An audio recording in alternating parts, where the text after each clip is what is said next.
Most people have a number in their head, some vague, hopeful figure, maybe $1 million, maybe $2 million, the amount you'd need invested before you could stop trading time for money. But here's the problem. Most people never actually do the math. They just assume the number is massive, unreachable, something reserved for people who are already wealthy to begin with. So let's actually do the math. Right now, for 2026.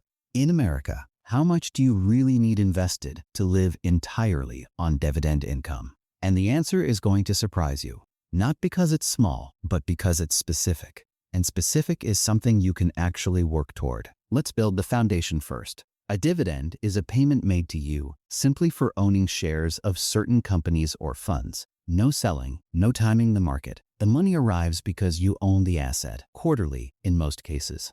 And if you own enough of those assets, those payments can cover your entire cost of living. That's the goal. But everything depends on two numbers: what you spend and what your portfolio yields. Let's talk yield. In 2026, dividend yields across popular income-focused funds and stocks generally fall between 3% and 5% for sustainable, lower-risk options. Some assets advertise yields of 8%, 10%, even higher. But here's what most people don't realize about high yields. They often signal financial stress inside the underlying company. Unsustainable payout ratios, higher probability of dividend cuts, which wipes out the income you were counting on. Experienced dividend investors generally stay in the 3% to 5% range. For this breakdown, we'll use 4%. Realistic for 2026. Historically consistent, achievable without taking on excessive risk. Here's the formula.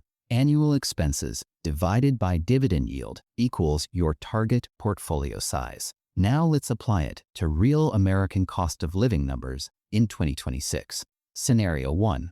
Lean lifestyle. This means living in a lower cost of living area.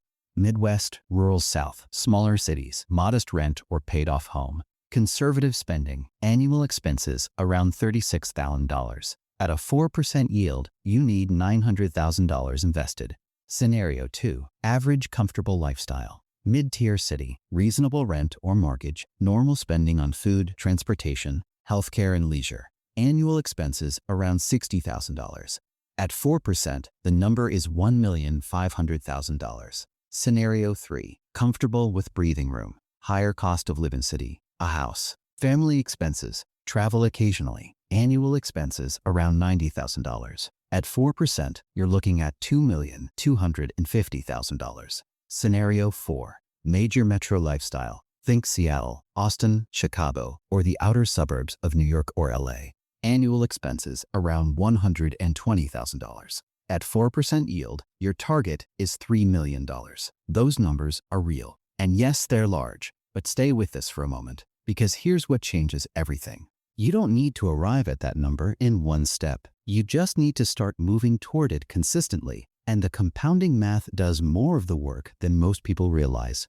Let's take the $900,000 target, starting from zero. If you invest $1,000 per month into a dividend growth portfolio, averaging 8% total annual return, price appreciation plus reinvested dividends, you reach $900,000 in roughly 23 years. Increase that to $1,500 per month, and you get there in about 18 years. At $2,000 per month, closer to 15 years. And critically, you're receiving dividend income the entire time. From $1, every dividend you collect and reinvest during accumulation buys more shares, which generate more dividends, which buy more shares. That cycle is called a dividend reinvestment plan. And over a 15 to 20-year period, reinvested dividends can account for a significant portion of total portfolio growth. Now here's the piece. Most dividend calculations in America skip entirely taxes. In 2026, qualified dividends in the U.S. are taxed at preferential rates. For single filers, 0% on qualified dividends up to around $47,000 in taxable income, 15%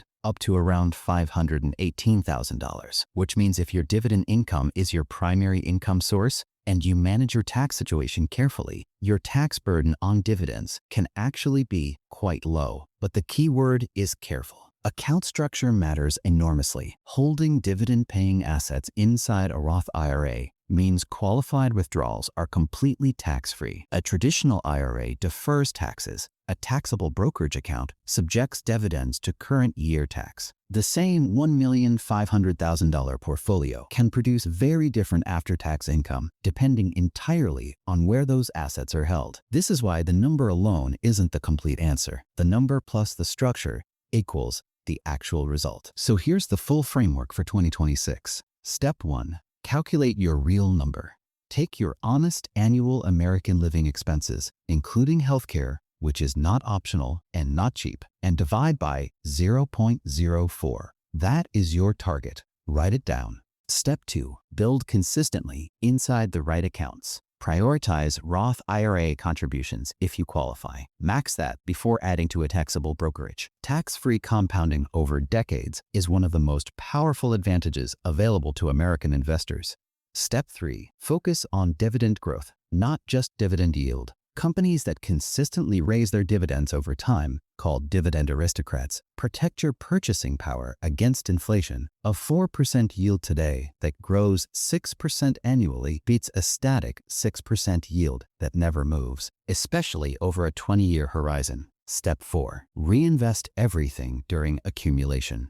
Not a single dollar of dividends should hit your bank account until you're ready to live on them. Every dollar reinvested accelerates the timeline. Here's what this actually comes down to. Leaving on dividend income in America in 2026 is not a fantasy. It is a calculation, and every calculation has a solution. Most people never reach dividend independence, not because the number is unreachable, but because they never defined the number. They never broke it into monthly steps. They never structured their accounts to minimize taxes, and they never gave the compounding enough time to work. The math exists, the tools exists, the accounts exists. The only variable left is the decision to actually start running the numbers and then act on them. So here's the question worth sitting with today. Do you know your number?